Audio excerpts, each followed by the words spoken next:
At araw-araw na binabatikos si PRRD at ang team niya, wala kaming inapi kahit na sinong media. At paulit-ulit narinig namin kay President Duterte, magtrabaho lang tayo. So, ito yung nakikita ko ngayon, ang malaking problema sa Pilipinas. Ang mga nakaupo ngayon, walang kahihiyan sa Pilipino, walang kapasidad mahiya, harapan, garapalan kung magnakaw. At minsan, hindi ko naalala na meron kaming fireworks, pero itong president na ito, ang kanyang first lady, na nagpapalakad ng ating gobyerno, na para bang sila ang may-ari ng Pilipinas, halos araw-araw nagpa-party na may fireworks.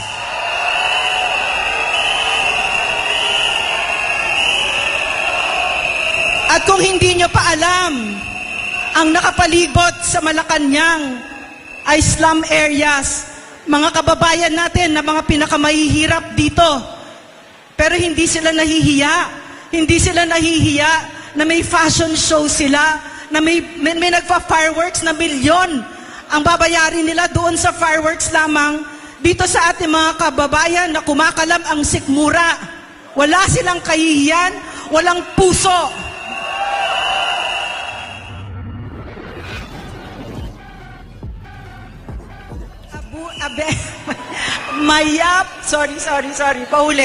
Paulit. Mayap, abengi po kay kayungan, kaluguran kong kabalen.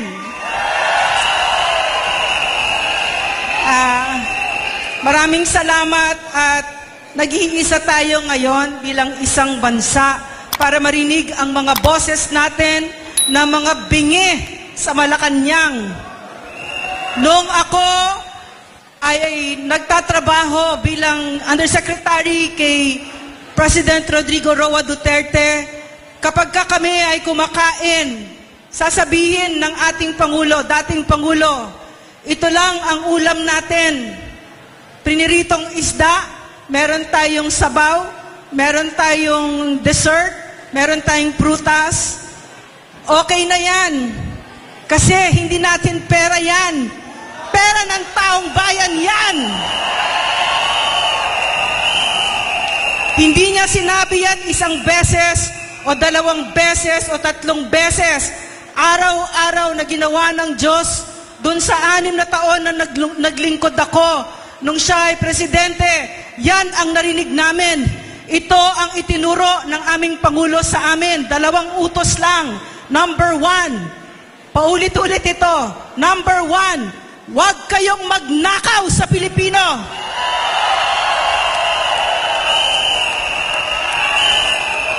Number 2, magsilbi kayo ng maayos sa Pilipino. At araw-araw na binabatikos si PRRD at ang team niya, wala kaming inapi kahit na sinong media. At paulit-ulit narinig namin kay President Duterte, magtrabaho lang tayo. So, ito yung nakikita ko ngayon, ang malaking problema sa Pilipinas. Ang mga nakaupo ngayon, walang kahihiyan sa Pilipino, walang kapasidad mahiya, harapan, garapalan kung magnakaw. At minsan, hindi ko naalala na meron kaming fireworks, pero itong president na ito, ang kanyang first lady, na nagpapalakad ng ating gobyerno, na para bang sila ang may-ari ng Pilipinas, halos araw-araw nagpa-party na may fireworks.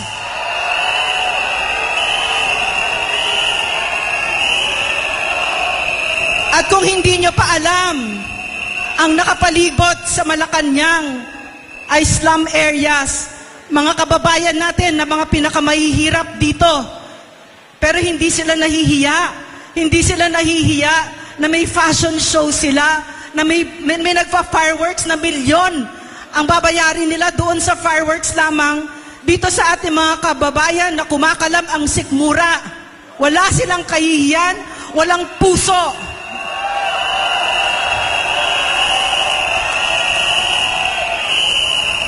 At nung kami ay nagtanong sa programa namin, sa Speaker of the House, na pinsang buo ng Pangulo na ito, totoo ba, Mr. Speaker, na 1.8 billion ang travel allowance ng opisina mo? Ano ang ginawa sa amin? We were illegally detained. Tinanggalan kami ng karapatan namin. Sa tanang buhay ko, na walang nakakapagpigil sa akin magsalita ng malaya, dito ko lang naramdaman ang bakal na kamay ng isang abusadong diktador.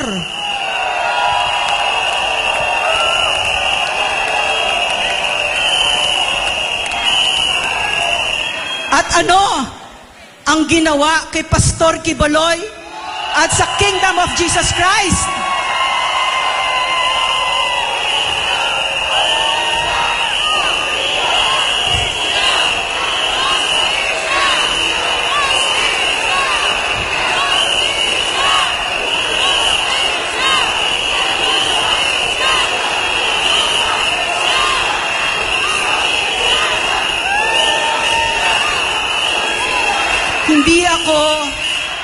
Hindi ako kasapi ng Kingdom of Jesus Christ. Pero humagulgol ako nung nakita ko yung video ng karahasan ng ating gobyerno.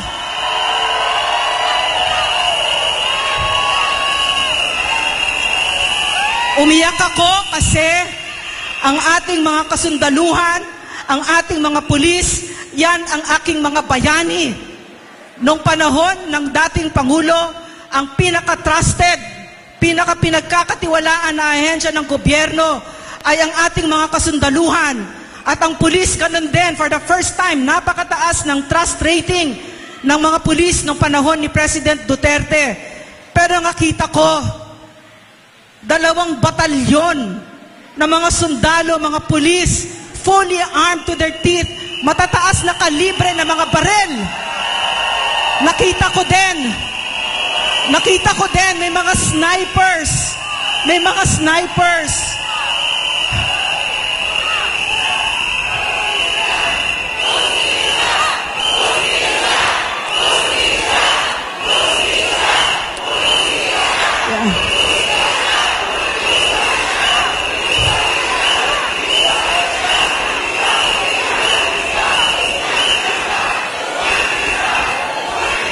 Nakita ko din ang mga snipers. Merong CIDG, may SWAT, may Special Action Force, may mga helicopter. Ano ang kaharap nila? Mga sibilyan, mga inosente, mga misyonaryo, mga church workers na walang kalaban-laban, mga bata.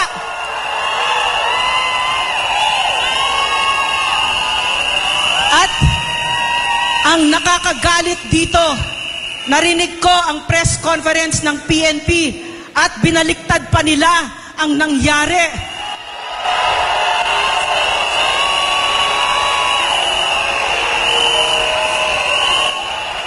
Ang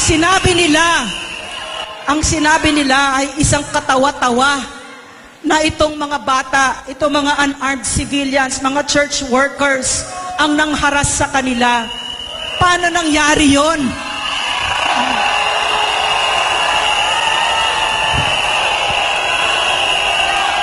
So,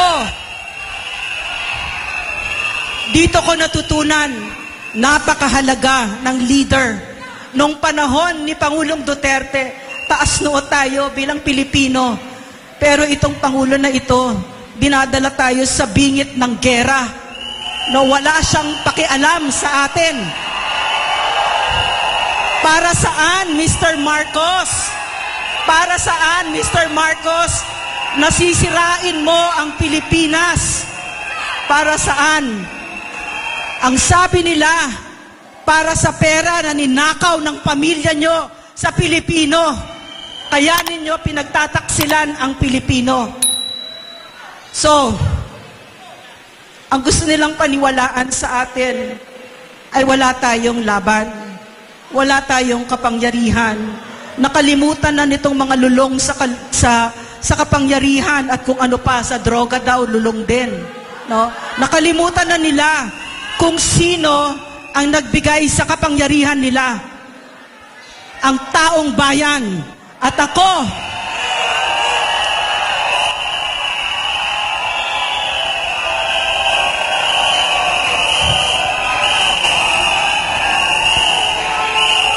yes, so, at ako nakita ko yon kahit kailan pupusta ako sa Pilipino. Tama si PRRD, tama si Pangulong Duterte. Hindi kilala ng mga ito kung ano at sino ang Pilipino. So magpakilala tayo!